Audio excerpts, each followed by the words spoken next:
तो की आवाज़ उठाते हैं। अभी सिवनी से खबर आई कि 2 आदिवासियों को पीट कर हत्या करके गऊ का मांस था। बजरंग दल वालों का आरोप लगा। कैसे देख रहे हो सर इन हत्याओं? सिर्फ सिवनी का ही मसला नहीं है। सिवनी मध्य प्रदेश में इससे पहले भी कई घटनाएं हुई हैं और मध्य प्रदेश के साथ साथ आप देखिए तो राजस्थान में और उसके साथ साथ गुजरात में, हरियाणा के कुछ हिस्सों में, सब जगह हम लोगों ने देखा कि लिंचिंग की घटनाएं लगातार देखने को मिली। ये लिंचिंग की शुरुआत कहा गया कि ये गाय की रक्षा के लिए थी, लेकिन धीरे धीरे पता चला कि ये बड़ा बिजनेस बन गया। अब लोग गाय की रक्षा के नाम पर लोगों को जो है एक तरफ मार रहे हैं, दूसरी तरफ से लूट रहे हैं और ये बड़ा मार्केट पूरा का पूरा इसकी एक इकॉनमी इस्टेब्लिश हो गई। सिवनी का जो मामला है उसमें बजरंग दल के लोग शामिल हैं और भी तमाम इस तरीके के जो राइट विंग जो फ्रेंजी ग्रुप्स हैं उन सब के लोग शामिल हैं और वो लोग दरअसल जो है आदिवासियों की हत्या की है। आज सिवनी बंद का कॉल है। आज सिवनी में जो है वहाँ के जो ट्राइबल्स हैं उन्होंने बंद का कॉल दिया है और वो अब मूवमेंट चल रहा है। लेकिन आप देखिए कि ये पूरे देश में एक टेंडेंसी देखने को मिल रही है। पूरे देश में जिस तरीके से दलितों के ऊपर, आदिवासियों के ऊपर और या पिछड़ों के ऊपर जो हमले हो रहे हैं, हम लोगों ने याद होगा कि अभी पिछले हफ्ते हम लोगों ने चंदौली का केस देखा। चंदौली के भीतर जिस तरीके से पुलिस ने जाकर के बर्बरता की और उस लड़की को मार दिया, उसी तरीके से हम लोगों ने देखा कि राजस्थान के अलग अलग हिस्सों में भी जो माइनॉरिटीज़ के ऊपर अटैक चल रहे हैं, चाहे आपका करौली का केस ले लीजिए, चाहे जोधपुर का ले लीजिए। दलितों के मामले में आपने देखा कि जालौर का केस हमने देखा, भरतपुर का केस हमने देखा, जो जहाँ पूरा का पूरा गांव का गाय जो है माइग्रेट कर गया। तो ये एक प्रोजेक्ट चल रहा है लगातार और इस प्रोजेक्ट के जरिए हो ये रहा है कि इस पूरे के पूरे शोषित पीड़ित वंचित तबके को फांसी पर धकेला जा रहा है। वो जैसे हमने देखा कि 90 के बाद उसने असर्शन करना शुरू किया, वो पढ़ लिख करके यूनिवर्सिटीज में गया, वो नौकरी पे में गया और वो जाकर के धीरे धीरे जब अपनी आवाज़ बुलंद करने लगा, अब उसको दूसरे तरीके से धकेलने की कोशिश चल रही है। उसको पीछे जो है धक्का दिया जा रहा है। चाहे वो नौकरी के मामले में देखें लेटरल एंट्री से हो, तो अगर ज़मीन पर देखेंगे तो आपको देखने को मिलेगा उसको वहाँ पर भी साइडलाइन किया जा रहा है। तो ये चीज़ें लगातार आपको देखने को मिलेगी। ये टेंडेंसी है। ये आज की तारीख में समझिए कि इस देश की जो सरकार है उसका एक नेशनल प्रोजेक्ट बन गया है और उस प्रोजेक्ट का टारगेट ये है कि आप जो मेजोरिटी है उस मेजोरिटी को ही इस्टेब्लिश कर दीजिए और जो तबका हाशिए पर है उसको एकदम से आप हाशिए पर धकेलते हुए चले जाइए। आज देखिए कि हसदेव के भीतर आदिवासी लड़ रहा है। 1,74,000 हेक्टेयर का जंगल है जिसको बचाने के लिए आदिवासी लड़ रहा है। इसी तरीके से नेतरहाट में पिछले 30 साल से आंदोलन चल रहा है। 245 गांव के आदिवासी हैं जो उस जमीन को बचाने के लिए लड़ रहे हैं। आप गुजरात में देखेंगे, आप हिमाचल में देखेंगे, आप सब जगह देखेंगे तो पता चलेगा कि इसी तरीके से आदिवासियों को उसके जल जंगल जमीन से बाहर धकेलने की कोशिश चल रही है। सवाल ये लोग पहचान कैसे लेते हैं कि ये गऊ का मांस है या बकरी का है, बकरे का है, किसी का भी है?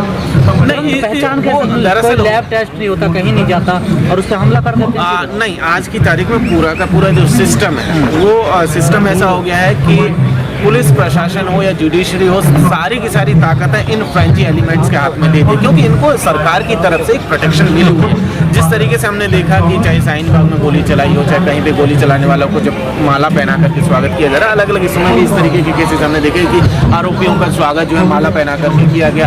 कहीं तो मंत्री जाकर के उनको माला पहनाने का काम किया। तो इसके जरिए हुआ है कि इनके हौसले बढ़े। प्रधानमंत्री कहते हैं कि दलितों को मत मारो, मुझे मार लो। नहीं, अब प्रधानमंत्री जी तो बहुत सारी चीजें कहते हैं, लेकिन जब सिवनी का मामला होता है, जब करौली और जोधपुर का मामला होता है, जब जालौर का मामला होता है, जब चंदौली का मामला होता है, तो प्रधानमंत्री जी कुछ नहीं कहते। ये भी सच है। लेकिन एक चीज ये समझिए कि ये सारे के सारे मामलों को जब हम लोग देखते हैं तो पता चलेगा कि सबको जो है हाशिए पर धकेल दिया गया, सबको हाशिए पर धकेला जा रहा है। और जब इसको आप देखेंगे तो पता चलेगा कि मकसद जातियों को क्यों टारगेट किया जाता है इन मामलों में? दरअसल हो ये रहा है कि अब ये वो जातियां हैं जो अपना असर्शन दिखा रही हैं, अब अपना हिस्सा मांगना शुरू किया। दलितों को आपने इतने लंबे वक्त तक दबा करके रखा, आपने कहा कि ये पैरों से पैदा हुआ है, इसका काम जो है आपकी सेवा करना है। अब उसने इनकार कर दिया कि वो आपका जो है गंदगी नहीं उठाएगा, वो आपकी सेवा नहीं करेगा, वो आपके साथ बराबर से बैठ करके बातचीत करेगा। उसके पास भी दिमाग है, वो भी उसको अप्लाई करेगा। उसके पास भी एक सेंसिबल चीज़ें हैं तो वो उसका इस्तेमाल कर, साइंस है, बहुत सारी चीज़ें हैं। तो अब जैसे ही उसने अपने बराबरी का हक जताना शुरू किया, जाहिर सी बात है जो लोग पहले से कब्जा करके इन संस्थानों पर बैठे थे उनको चिढ़ होने लगी। यही आदिवासियों के साथ हुआ कि भाई तुम जंगल में रह रहे थे, शांति से रहो, ठीक है, अब तुम सारी जमीनें ली जा रही तो तुम चिल्ला क्यों रहे? लेकिन आदिवासियों ने कहा कि देखिए आपकी सरकार जब आई है उससे हजारों वर्ष पहले से हम लोग यहाँ पर रह रहे हैं। सर जाति का विनाश होगा भारत में या नहीं? देखिए ये एक ऐसा हाइपोथेटिकल क्वेश्चन है कि जाति का विनाश, देखिए जाति का विनाश पॉसिबल है। बाबा साहब ने रास्ता दिखाया था, इंटरकास्ट मैरिज का एक रास्ता था जिसके जरिए जाति, लेकिन हो ये रहा है कि पूरे के पूरे देश की बुनियाद भी जो सॉल्यूशन है हो जाती है, उसकी पूरी बुनियाद दरअसल जाति पर ही टिकी हुई है, धर्म की बुनियाद ही जाति पर टिकी हुई है। और ऑनर किलिंग उसका एक सच है, उससे इनकार नहीं किया जा सकता है। वो किसी भी ऐसे कई धर्म हमारे देश में ऐसे रहे जो जाति से एकदम दूर थे, जाति जैसी चीजें उनके यहाँ नहीं थी, लेकिन अब धीरे धीरे उनके यहाँ पे भी जाती है। हम लोगों ने हैदराबाद का केस देखा कि किस तरीके से नागराजू की हत्या हुई, ठीक है, वहाँ पर भी एक जाति का, तो तमाम जगहों पर जाति जो है एक सच्चाई है, उससे इनकार नहीं किया जा सकता। एलिमिनेशन होगा नहीं होगा वो एक देखने में। तबरेज़ अंसारी की अगर मॉब लिंचिंग होती है झारखंड में तो पूरा जंतर मंतर पे पूरा आंदोलन होता है। जब नागराजू की हत्या होती है, मॉब लिंचिंग उसकी हो जाती है, उनकी होती है, यहाँ कोई एक्टिविस्ट नहीं आ रहा है क्या? यहाँ पे जातिवाद हुआ है, उसके साथ प्रगतिशील लोग कहाँ चले जाते हैं? नहीं देखिए ऐसा नहीं है कि सब लोग, जब आप इस तरीके के केस आप देखेंगे, लिंचिंग के केस, तबरेज़ अंसारी, ये भी लिंचिंग है सर, बिल्कुल लिंचिंग है।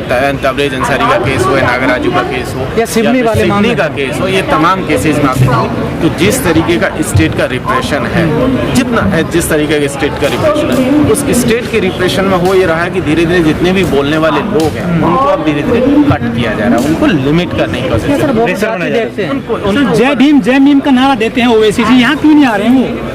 बिल्कुल सच बात है कि उनको आना चाहिए, और उनको ही नहीं तमाम लोगों को आना चाहिए, क्योंकि जब हम लोग ऑर्डर बहुजन यूनिटी की बात करते हैं तो उसमें होना चाहिए था कि सबकी हिस्सेदारी यहाँ पर होनी चाहिए, चाहे नागराजू का मसला हो चाहे सिवनी का मसला हो, और तमाम मसलों में होनी चाहिए, लेकिन वो नहीं है। लेकिन एक चीज़ हम लोग देख रहे हैं कि लगातार जिस तरीके से यहाँ जंतर मंतर में पहले भी हम लोगों ने देखा कि कुछ हफ्ते पहले जैसे जहांगीरपुरी के मसले पर भी लोग आए थे और लगातार आ रहे हैं, तो आने वाले दिनों में हो सकता है कि लोग आए और वो अपना प्रतिनिधित्व। उत्तर प्रदेश के ललितपुर में जो है दलित किशोरी से गैंगरेप होता है, फिर वो थाने में जाती है, वहाँ भी उसको एसएचओ जो है अपना शिकार बना लेता है, जबकि योगी जी पैर पूजते हैं बेटियों के, नवरात्रों में कन्या पूजन करते हैं। कहाँ चला गया वो राम राज्य?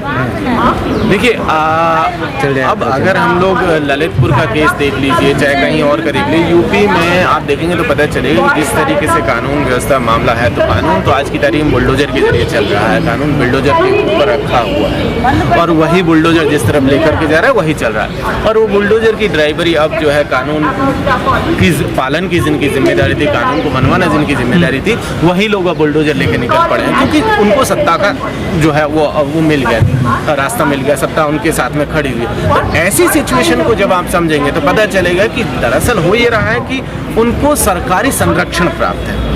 आज तक चंदौली के मामले में, ललितपुर के मामले में क्या जिन लोगों के ऊपर आरोप है, क्या उनको ऊपर बुलडोजर चला है? नहीं चला है। क्यों नहीं चला है? उसका मकसद ये है कि भाई उन्होंने जो खेल किया, उस खेल में यह है कि उन्होंने अपने जो इंटरेस्ट है उसको प्रोटेक्ट किया, अपने पॉलिटिकल इंटरेस्ट को प्रोटेक्ट किया, इसीलिए उन्होंने उन सब लोगों को बचाया। सर लोगों के मन में ना डर है, अभी तक बुलडोजर मकानों पे चल रहे हैं, लोगों को डर है कि कहीं संविधान पे ये ना चला जाए, संविधान को ताक पे रख के तो बुलडोजर चला जा रहा है, इस पे क्या कहेंगे सर आप? देखिए ये तो दिख रहा है कि मकान पर, किसी की दुकान पर, किसी की दीवार पर बुलडोजर, ये दीवार और मकान दुकान पे है नहीं, दरअसल ये बुलडोजर है ही संविधान पर। मानते हैं इस बात को? बिल्कुल मानते हैं। संविधान में तमाम तरीके की व्यवस्थाएं लिखी गई है कि अगर किसी का इलीगल कंस्ट्रक्शन है, किसी ने कोई अनऑथराइज और कोई काम कर रखा है, किसी ने गलत गैर कानूनी तरीके का काम किया हुआ है, तो संविधान में और उसके साथ साथ तमाम तरीके के जो लॉज हैं उनमें एक प्रोविजन है कि आप उस प्रोविजन के जरिए वो काम उसको डिमोलिश कर सकते हैं, जो भी एक्शन ले सकते हैं कानून के जरिए ले सकते हैं। लेकिन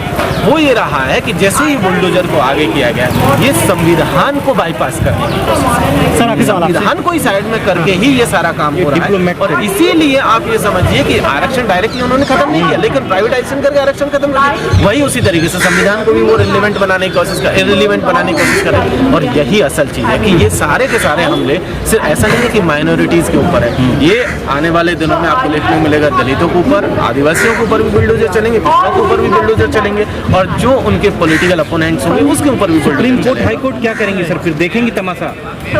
अब ये देखने वाली बात होगी कि सुप्रीम कोर्ट और हाई कोर्ट इसमें क्या करेगा, क्योंकि अभी तक तो तमाशा ही चल रहा है सर। वही तो अब देखना ये होगा कि आने वाले दिनों में सुप्रीम कोर्ट का, हाई कोर्ट का क्या रवैया होगा, ये देखने वाली बात होगी। अभी तक जो रवैया वो एकदम से अच्छा रवैया नहीं है, वो किसी किसी तरीके से गए, हेल्दी डेमोक्रेसी के लिए अच्छी बात है। सर, जो बीजेपी के नुमाइंदे हैं, मंत्री हैं, वो दलितों को खाना खाने जा रहे हैं आजकल भी, उनको शोषण भी कर रहे हैं। बिल्कुल, देखिए मंत्रियों का और उन सबका तो जो पूरा का पूरा प्रोजेक्ट है, वो प्रोजेक्ट यही है कि किस तरीके से वो अपनी राजनीतिक रोटियां सेक सकते हैं। आज सुबह हम लोगों ने देखा कि लगभग एक हफ्ते से ज़्यादा सिवनी का केस को हो गया, लेकिन आज जाकर के जब सिवनी बंद का कॉल दिया गया, तब जाकर के वहाँ से सांसद और बीजेपी की जो सांसद है उनके साथ साथ और जो बीजेपी के ट्राइबल कोटे से जो लोग आ रहे हैं, वो जाकर के आदिवासियों के बीच में पहुंचे थे, उन परिवारों के पास पहुंचे थे, लेकिन वहाँ पर लोगों ने उनका विरोध किया, फिर उनको वहाँ से खदेड़ दिया गया। तो वो तो आते हैं दरअसल मार्केट में अपनी छवि बनाने के लिए, क्योंकि उनके पास मीडिया सब कुछ, वो अपनी छवि बनाने के लिए करें। लेकिन जब हकीकत में आप जाकर के देखेंगे तो पता चलेगा कि